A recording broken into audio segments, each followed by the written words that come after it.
tarekat ini, tarekat dan sufi. Sufi salah satu kelompok atau ajaran sesat dalam Islam, salah satu firqah yang masuk ke dalam 73 firqah yang ada, 72 firqah sesat yang ada dalam Islam. Dan Nabi SAW mengatakan bahawa umatnya akan berselisih menjadi 73 firqah. 72 terancam nar dan 1 dijanjikan jannah.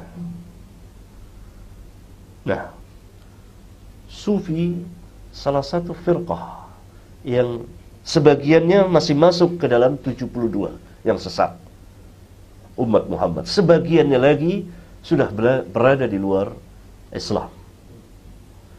Karena ajaran tasawuf muncul karena dua kelompok, dua golongan. Golongan yang pertama, munculnya ajaran tasawuf dengan sufinya oleh kelompok zindiq, orang-orang munafikun. Pada akhir abad kedua Hijriyah di Baghdad.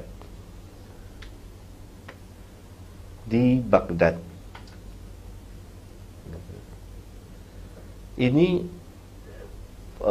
kelompok pertama. Karena itu Al-Imam Asy-Syafi'i pada tahun 197-an, saya kurang ingat tujuannya, akan meninggalkan kota Baghdad, hijrah ke Mesir. Beliau mengatakan bahwa saya tinggalkan kota Baghdad ini, dan di Baghdad ini ada orang-orang yang berzikir sambil bernyanyi, bernyanyi dengan berzikir. Jadi zikir dibuat nyanyian, persis seperti zaman kita sekarang ini. Tapi zaman kita sekarang ini bukan orang zindik, saudara kita kaum muslimin. Hanya mereka tidak tahu bahwa itu caranya salah. Dulu yang pertama kali membuat ajaran zikir dinyanyikan, selawat dinyanyikan, tahlil, tahmid, takbir dinyanyikan, itu orang zindik. Itu langsung dikatakan oleh Syafi'i dan termaktub di kitab-kitab para ulama. Ini cikal bakal awal munculnya kelompok pertama dalam sufi. Setelah Syafi'i pindah ke Mesir, murid-muridnya dan kawan-kawannya memeriksa apa sebenarnya yang dimaksud oleh Syafi'i. Ternyata ada satu kelompok di Baghdad berkumpul, mereka bernyanyi-nyanyi sambil berzikir. Itu dikatakan oleh Syafi'i zindiq. Zindiq itu orang munafik yang pura-pura masuk Islam untuk merusak Islam dari dalam. Zindiq. Subhanallah. Mereka yang paling gemar sekarang berzikir sambil bernyanyi, orang-orang yang mengaku bermadhab Syafi'i. Sayang mereka tidak tahu perkataan Syafi'i itu. Itu kelompok pertama. Kelompok kedua, munculnya ajaran tasawuf dengan sufinya karena bersikap gulu melampaui batas.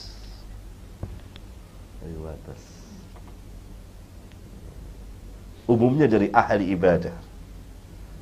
Dan ini kan pernah juga terjadi pada zaman Nabi SAW, ketika 3 orang datang ke rumah Nabi. Masih ingat hadis di Bukhari Muslim kan, ma'ruf hadisnya indakum, ya?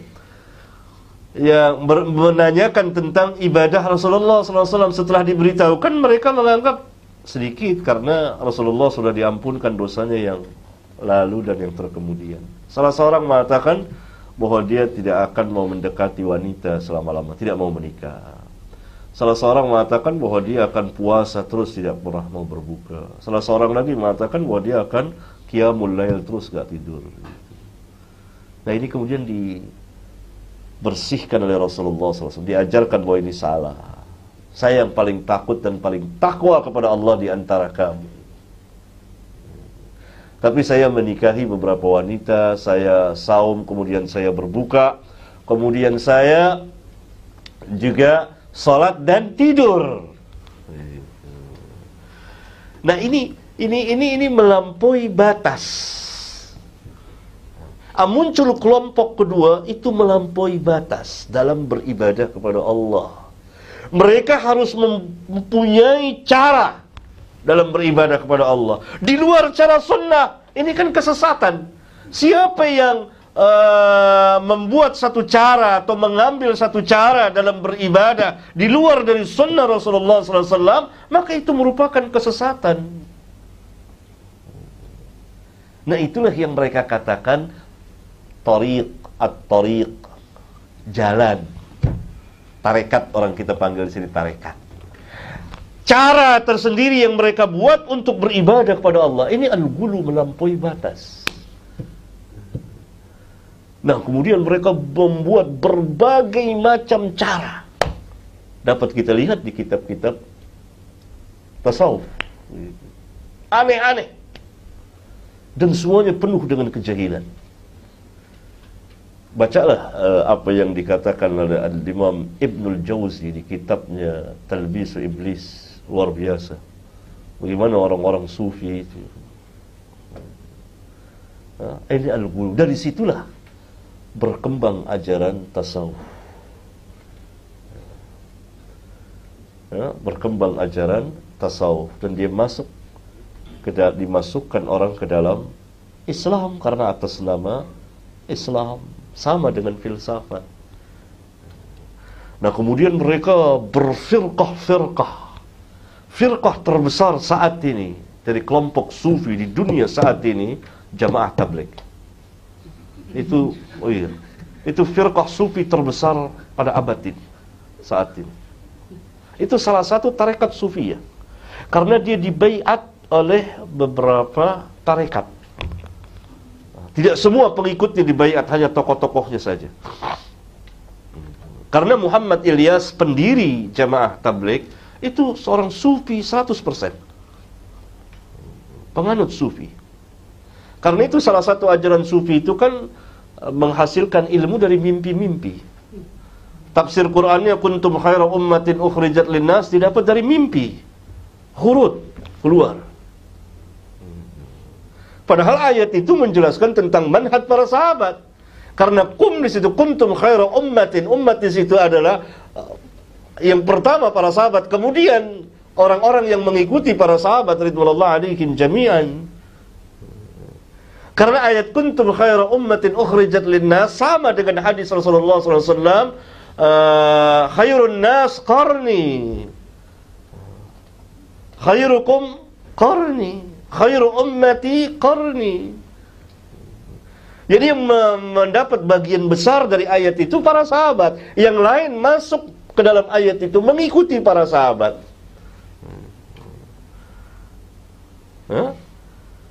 Nah ini ditafsirkan oleh Muhammad Ilyas sebagai pendiri Jamaah Tabligh, seorang sufi, bahwa kewajiban khurud. Dan dia mengatakan dalam mimpinya bahwa saya diperintah seperti diperintahnya para nabi dan rasul. Secara tidak langsung dia mengaku mendapat wahyu.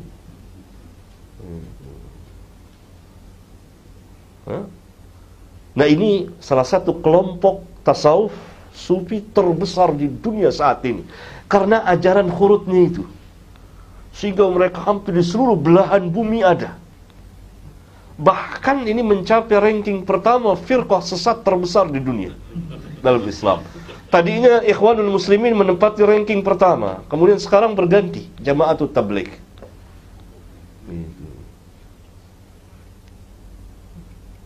Luar biasa. Itulah. Jadi sufi beragam sekali.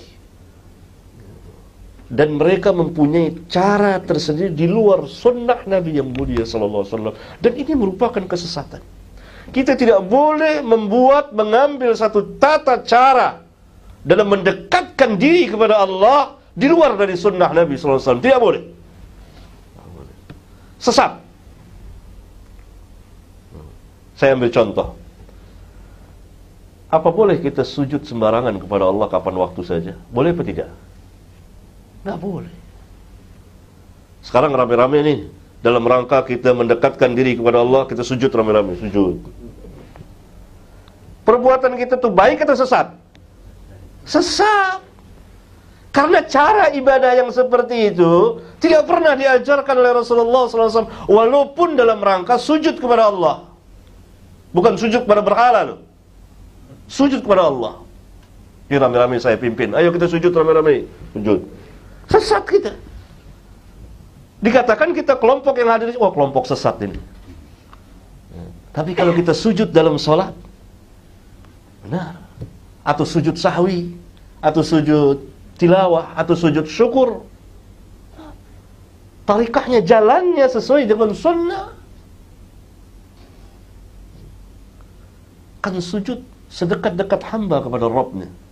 Kata Nabi SAW, aqrabu ma yakunul abdu min rabbih wa huwa sajidun fa'akthirud du'a. Dalam hadis sahih yang dikeluarkan oleh Imam Muslim, sedekat-dekat hamba kepada Rabbnya ketika dia sujud. Perbanyaklah doa ketika sujud. Tapi tidak sembarangan kapan waktu kita sujud, nggak boleh. Itu tata cara ibadah yang kita buat sendiri dalam rangka untuk mendekatkan diri kepada Allah. Maka dikatakan kita sesat. Tidak boleh kita membuat atau mengambil cara yang di luar cara yang telah ditentukan Rasulullah Sallallahu Alaihi Wasallam. Itu kaum sufi membuat cara tersendiri, dan memang hampir seluruh ahli bid'ah jalan sesat membuat cara tersendiri. Tetapi kaum sufi ini mempunyai tarekat kan yang banyak, ratusan. Di Indonesia saja ratusan. Nggak tahu di Malaysia berapa, Ustaz? Sama aja, berarti jumlahnya udah 200 lebih gitu. Luar biasa. Cara-cara antara satu tarekat dengan tarekat yang lain beda. Itu kan ajaran yang apa namanya, Asy'ari Muhammad Arqam. Itu salah satu tarekat Sufiyah, tapi sudah di luar Islam itu. Sudah di luar Islam itu. Jadi ada yang tetap masuk masing dalam Islam, ada yang memang sudah keluar. Saya paham wahdatul wujud. Segala yang mewujud Allah. Atau paham hulul, kesatuan dengan Allah. Ini lebih kufur dari Yahudi dan Nasara. Paham wahdatul wujud dan al-hululiyah, ittihadiyah dan al-hululiyah itu lebih kufur dari Yahudi dan Nasara. Karena Yahudi hanya menganggap Uzair saja yang anak Allah. Kristen hanya menganggap Isa saja yang anak Allah. Paham wahdatul wujud, segala yang mewujud Allah. Mana lebih kufur? Itu lebih kufur atas nama Islam. Orang Kristen hanya meyakini bahwa zat Allah hanya masuk menyatu kepada Isa saja, tidak pada yang lain. Paham al-hululiyah mengatakan bahwa zat Allah masuk ke seluruh, ke kita, ke mana, ke semua. Ini lebih kufur, akfar, lebih kufur dari Yahudi dan Nasara, tapi atas nama Islam. Dan ini berkembang di negeri-negeri Islam.